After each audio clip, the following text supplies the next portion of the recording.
Welcome to the WrestleTalk News.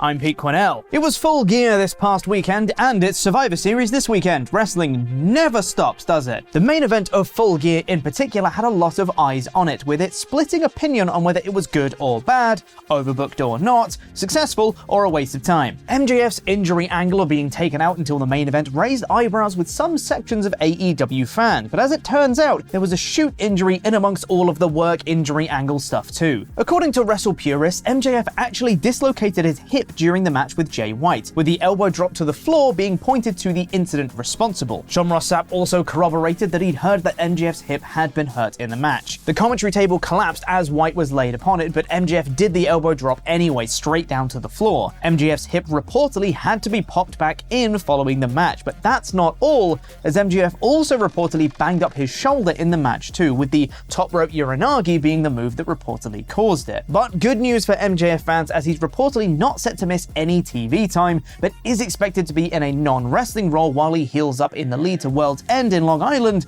at the end of December. That's not the only injury in AEW right now though, as it's also being reported via Fightful Select that Juice Robinson is out of action right now with a back injury that will require surgery. While he's reportedly not expected to miss a ton of time away, he won't be wrestling for the rest of 2023 at the least. We'd like to wish both MJF and Juice the speediest of recoveries. Moving back to MJF now, we are rapidly approaching the end of 2023, which means it's almost time for that whole bidding war of 2024 storyline that MJF has been playing up for years now, which hasn't really been spoken about on AEW TV and more just in press conferences and on MJF's social media. It's still good though, right? It's still good. Well, for anybody hoping for a dash of MJF realism in this storyline, that dash may have been dashed, as House of Wrestling is reporting that WWE sources believe that MJF has quietly re-signed with AEW until 2027, and as such there have been zero talks between the two sides. One WWE source even reportedly mentioned that the storyline of him entering free agency soon and playing up the bidding war was entirely in his head, with another saying that they were told that he was under a long-term deal, which is why AEW stopped pushing the story themselves. Which makes sense considering MJF has been the focal point of literally all of AEW's top stories this year, which would be an insane choice if he were actually about to jump ship. And speaking of jumping ship, one WWE name that had long been rumored to be on the outs with WWE is Drew McIntyre, who turned heel on last week's Raw and aligned himself with the Judgment Day. While McIntyre's contract is reportedly due to expire in 2024 as well, there's now a potential clue he may be sticking around. WWE released their first Bash in Berlin poster, and alongside Cody Rhodes, Bianca Belair, Gunther, Seth Rollins, and Rhea Ripley is one Drew McIntyre. Bash in Berlin is set for the end of August in 2024, well after McIntyre's contract is reportedly due to expire. While this may seem like confirmation of the Scots' presence on the show, there's every chance that they could, card subject to change, the show, and Drew could be removed if he weren't actually competing. But still, it's a clue. Now, over to Luke. Thank you very much, Pete, but now it's time for my review of Monday Night Raw, aka the Randy Orton Return Show, but not quite the Randy Orton Return Show edition of Monday Night Raw. In about 5 minutes. The show opened with our newly fully healed Drew McIntyre cutting a promo on Jey Uso, covering a lot of the ground that we've covered before, but with his justification as to why he's part of War Games. See, Drew has not joined Judgment Day, and he's not doing it to get back at Seth Rollins for Crown Jewel. He's doing this because Rhea Ripley gave him what he wanted. Jey Uso in a cage. This brought out Jey Uso to say yeet a lot. I fear that is going to get real old real quick. And then everyone came down to start a big Survivor Series Gang Wars brawl, but Adam Pearce stopped them and said they all need to pick their representatives for tonight's main event, where the winner will get their team the advantage in War Games. I tell you what, I can't wait for the same stip for the women's match. What's that? Sorry, what? They're not getting that stip. Their advantage is being decided in a fan vote as part of a Crisps sponsorship. Are you sure? I'll check Twitter. Oh my God, you're right. Oh, you're right. A fan vote for Crisps sponsorship. Well, that's rubbish. The Judgment Day hung out in their Judgment Den and eventually picked Drew McIntyre for the match, while Team Cody picked Jay. Despite telling us that she's got a very massive and impressive back every time she makes an entrance, Raquel Rodriguez's back gave out a lot during her match with Nia Jax. She couldn't lift her for a powerbomb, and Jax hit the banzai drop for the win. This match was way better than a lot of people probably thought it was going to be. Speaking of being way better than you'd think, Xia Li had an absolutely banging match with Becky Lynch. I mean, it would be pretty hard to have a bad match with Becky Lynch. You know, it'd be like having a bad match with Gunther. Pressure's on, Miz. But Lee looked amazing here. I've been down on Xia Li's character as the dumbest wrestler in wrestling, and her in-ring work has a real feel of not quite main roster ready, but she dialed it up here, Cole. The two went back and forth. Lee escaped the disarm her. They both beat the 10 counts. Lynch ducked the concussion kick and hit a manhandle slam for the win. Lynch gave Lee everything here, and it worked. The crowd were super into this. But if I may just pop on my cynical hat for a moment, why not do this match next week? Why beat Xia Li 24 hours before she's facing Lyra Valkyria for the NXT Women's Championship? I mean, you don't want to beat Becky Lynch because she's on the pay-per-view this weekend, so just move the match to next week when neither of those things would be an issue. Take that hat off there and pop it over. I don't think I'll need that for the rest of the review. The gang wars continued as Damage Control hit the ring to attack Becky, and Team Flair joined the fray. I'm way more stoked for that match than I am the men's one, and you can see me be excited for this match live and in person this Saturday at the Long Arm Pub and Brewery in Shoreditch in London. But don't just take it from me, take it from me.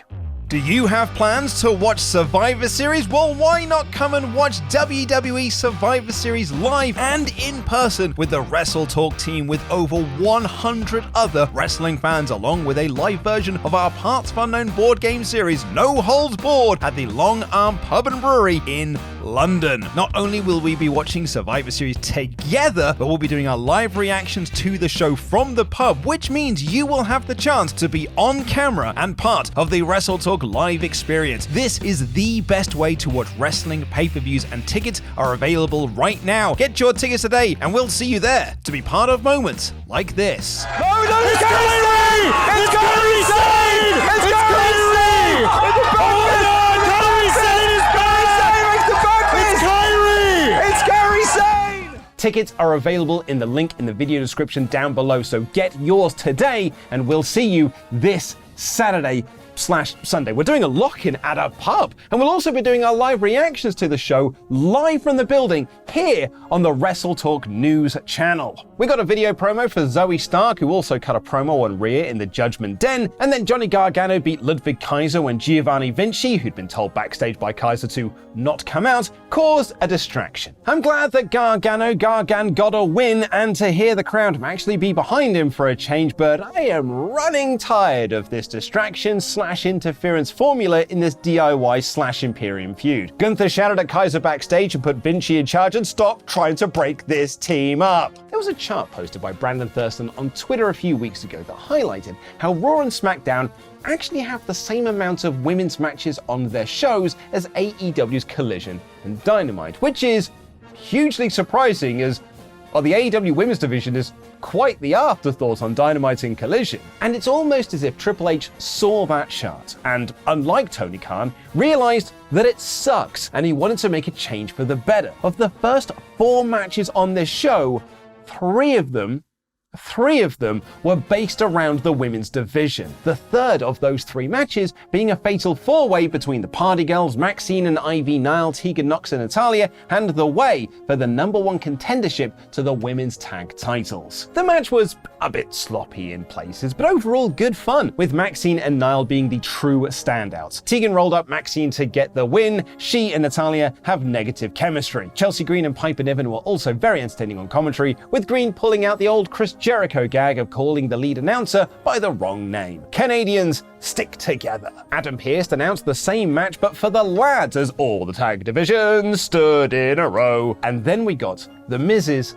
face-to-face with Gunther. Gunther's initial deal with The Miz was that he's not a serious wrestler, which in fairness, he isn't. But Miz has now turned that into a positive. Yeah, he's a character, so is Macho Man.